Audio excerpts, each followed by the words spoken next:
Os cubanos enfrentam uma grave crise econômica e social há muitos anos. De acordo com um novo relatório do Observatório Cubano dos Direitos Humanos, a pobreza extrema aumentou em 2024 e atinge, chuta quanto? 89% da população. Pobreza extrema, hein? Esse documento revela a política repressiva de Miguel Díaz-Canel, que resultou na escassez de alimentos e medicamentos na ilha.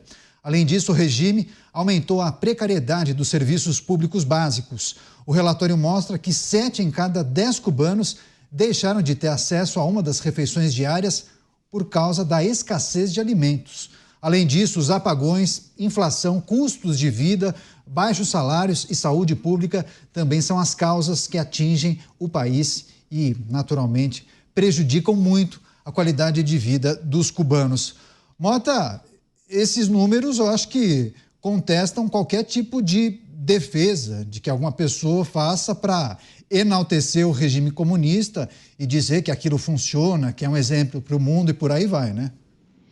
Mas fatos não costumam ter muito apelo para essa turma, né? Me lembra uma frase do grande escritor Nelson Rodrigues que dizia o seguinte: o Fluminense é o maior time do mundo.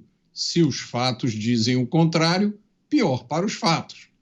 Tem gente que diz, Canhato, que a esquerda ama a democracia e a direita, os conservadores, são inimigos da democracia. Aí você dá uma olhada, né, no mundo, na história, e vê alguns países, né, como Rússia, China, Polônia, Hungria, Alemanha, Romênia, Albânia, Tchecoslováquia, Bulgária, Coreia, Cuba, Vietnã, Laos e Venezuela. São todos exemplos de países onde a esquerda destruiu a democracia. E aí você olha a lista de países onde os conservadores destruíram a democracia e essa lista não tem nenhum país. Tá? Todos esses países que eu mencionei antes tiveram regimes totalitários de esquerda. Alguns desses países conseguiram se livrar dos regimes. Outros continuam até hoje com esses regimes, como Cuba. A história não registra um único caso de um movimento conservador que tenha destruído um regime democrático em país nenhum. Ao contrário, o mundo, a gente pode dizer, foi salvo do fascismo por um ídolo conservador, Winston Churchill, primeiro-ministro da Inglaterra, que enfrentou o nazismo. A própria União Soviética foi destruída por 3 conservadores: Margaret Thatcher, que era a primeira-ministra do Reino Unido, Ronald Reagan, grande presidente dos Estados Unidos, e o Papa João Paulo II. A União Soviética caiu, mas Cuba continua sendo uma ilha-prisão. É uma lembrança permanente de que conquistar a liberdade é um processo longo e difícil, mas perder a liberdade, isso acontece em muito pouco tempo. Pois é, deixa eu chamar o Cristiano Beraldo. Beraldo já, certamente por conta de residir nos Estados Unidos, conversou com muitos cubanos. Eu tive contato com alguns que moravam aqui no Brasil, né, Beraldo? Quando a gente destaca uma notícia como essa, aquelas pessoas com uma inclinação mais progressista sempre defendem e falam: não, mas a educação e a medicina em Cuba são maravilhosos, lá as coisas de fato funcionam, enfim. Parece uma tentativa de você distorcer a realidade, sempre colocando isso como, nossa, é a grande salvação. Não diga isso porque tem coisas que funcionam muito lá em Cuba. Enfim, queria que você trouxesse a sua reflexão sobre essa tentativa de distorção da realidade. Eu nunca vi nenhum pai, mãe de família dizer que quer que o filho faça intercâmbio em Cuba. Eu nunca vi alguém, diante de um familiar doente, dizer que quer levar esse doente para Cuba. Ao contrário, eu já vi muita gente dizendo que quer, e não só quer, mas mandando filhos para fazerem intercâmbio nos Estados Unidos. Inclusive eu, aos 16 anos de idade, passei um ano nos Estados Unidos, numa casa de uma família americana, fazendo um programa de intercâmbio. E, a partir dessa experiência, pude enxergar melhor como o mundo funcionava e como o Brasil estava atrasado. Agora, Canhato, é interessante porque quando a gente traz os Estados Unidos para essa discussão, a gente está diante de uma, da mais sólida democracia dos últimos tempos. Só que a gente precisa entender por que os Estados Unidos é uma democracia.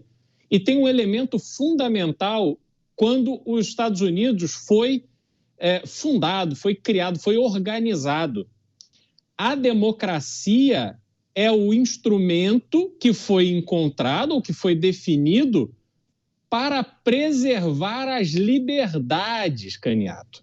A democracia não é um fim em si mesmo.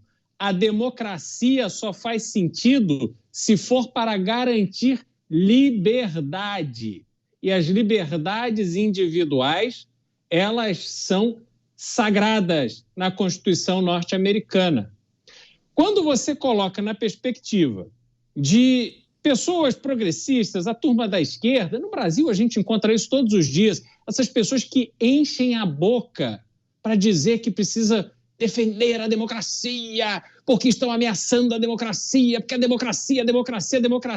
Democracia não é um fim em si mesmo. Democracia para quê?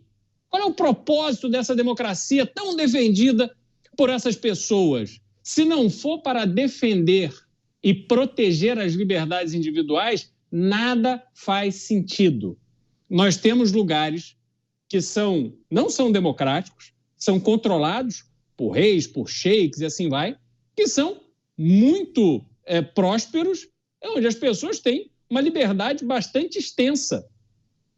Entretanto, a gente vai olhar para lugares como Cuba, onde não existe liberdade, e naturalmente não existe democracia, e essas pessoas estão vivendo na mais absoluta miséria, uma tristeza pela falta de perspectiva. Cubanos que há gerações estão fugindo do seu país de origem. Aqui nos Estados Unidos, como você mencionou, muitos cubanos que ocupam cargos importantíssimos, seja na política, na polícia, na imprensa, em todos os lugares. Agora, os progressistas, os esquerdistas brasileiros querem bater palma para esta realidade de Cuba. Não conseguem argumentar para defender a lógica de um regime que coloca um país na miséria que Cuba se encontra, apesar de todo o seu potencial. Mesma coisa Venezuela. Então, são pessoas que defendem o indefensável e ignoram a realidade das pessoas que vivem nesses lugares. Delegado Palumbo, números assustadores, quase 90% da população cubana na extrema pobreza, o regime de Miguel Díaz-Canel. Não é à toa, né, que tantos cubanos sonham em deixar a ilha e muitos acabam indo para os Estados Unidos quando conseguem, naturalmente, a autorização. Alguns chegam de forma ilegal, apesar das dificuldades, lá no estado da Flórida, principalmente. Palumbo. O Caniato e o Mota, eles resumiram muito bem. É uma população que vive em extrema pobreza, um regime totalitário, onde não se tem liberdade para absolutamente nada. Muitos fogem para outros países, inclusive no Brasil. Eu me lembro de um boxeador que veio lutar aqui, ele não queria mais votar de jeito nenhum. Então é o tipo de regime que a gente tem que ter desprezo por esse tipo de regime. A população vive oprimida. Seria como se São Paulo, com 10 milhões de habitantes, 9 milhões vivessem em extrema pobreza. A gente vê pessoas aqui em miserabilidade, inclusive se alimentando de lixo em área central, mas nada se compara à Venezuela e a Cuba. Mota, só para a gente ilustrar para o nosso público, falamos da China, a gente sempre analisa a situação na Venezuela, agora a notícia em destaque, a situação de Cuba. Dá para fazer um paralelo entre esses regimes comunistas, ditatoriais e também o segmento progressista brasileiro que enaltece, bate palmas para esses regimes, mas na prática vivem em uma situação diferente, né? Assim, o que é possível eles tentarem aplicar desses regimes em uma democracia como no Brasil? Como isso afeta o dia a dia da população? Naturalmente, quando eles chegam lá, né? Eles estão sempre tentando aplicar, né, Caniato? Eles estão sempre tentando encontrar um caminho. Lógico que é tudo pelo amor, é tudo pela igualdade, até eles chegarem no poder. Quando eles chegam, uma coisa diferente. É curioso como eles usam e abusam da palavra democrata, né? Democracia. A maioria desses regimes comunistas, socialistas, tirânicos, se autodenomina democracia. Eles adoram usar essa palavra. Você pode até fazer criar uma regra. Quanto mais você ouve a palavra democracia em um país, menos democracia você vai encontrar naquele lugar. E aí, para pegar carona no que o Cristiano Beraldo disse, os fundadores dos Estados Unidos nunca usaram a palavra democracia na criação dos Estados Unidos. Você não vai encontrar a palavra democracia na Declaração de Independência americana e nem na Constituição. Na Declaração de Independência você vai encontrar uma afirmação de que todo mundo tem direito à vida, liberdade e à busca da felicidade, que é uma das expressões mais bonitas que eu conheço em documentos públicos em qualquer lugar do mundo. E na Constituição, você tem um sistema de 3 poderes independentes com representantes eleitos que representam o povo, inclusive com um sistema de freios e contrapesos, separação de poderes, e que criou um sistema de eleição indireta para presidente da República, que é um anátema, é um horror para essa turma que é fanática pela democracia, que acorda de manhã, escova o dente falando democracia e vai dormir falando democracia. Eles querem eleição direta, mas nos Estados Unidos, que a gente pode chamar da República Democrata mais antiga, há mais de 200 anos com a mesma Constituição, lá a eleição para presidente da República é indireta. Por que isso? Para que as paixões do momento não se traduzam na eleição de alguém que vai levar o país à ruína. Então, existem mecanismos para amortecer as paixões. E é por isso que os Estados Unidos se tornou a nação mais poderosa do mundo. É um lugar onde a liberdade reina, mas eu repito, quando ele foi fundado, ele não se denominava democracia. Então, por aí vocês podem tirar uma regra. Pois é, o Beraldo concordou com o que disse o Mota. Eu vou passar para o Beraldo só para fechar, mas tem uma manchete do ano passado, viu, Beraldo? Menos de um ano, 380 mil pedidos de visto para os Estados Unidos de Cuba. Cubanos que queriam ir para os Estados Unidos, crise migratória. Enfim, diante desses números, esse levantamento, me parece que os pedidos não cessam, né? Sempre há a necessidade desses cubanos tentarem fugir para algum lugar. Os Estados Unidos, o principal destino, muitos há vários anos se instalaram ali, principalmente no estado da Flórida, e muitos tentam o apoio dos familiares que estão por lá. Para fechar você, Beraldo. Pois é, não, tem uma coisa muito interessante desse sistema de governo dos Estados Unidos que o Mota trouxe. A Constituição norte-americana tem uma parte que são o Bill of Rights, que são os direitos, né? A lista de direitos do povo americano, que é completamente autoritária.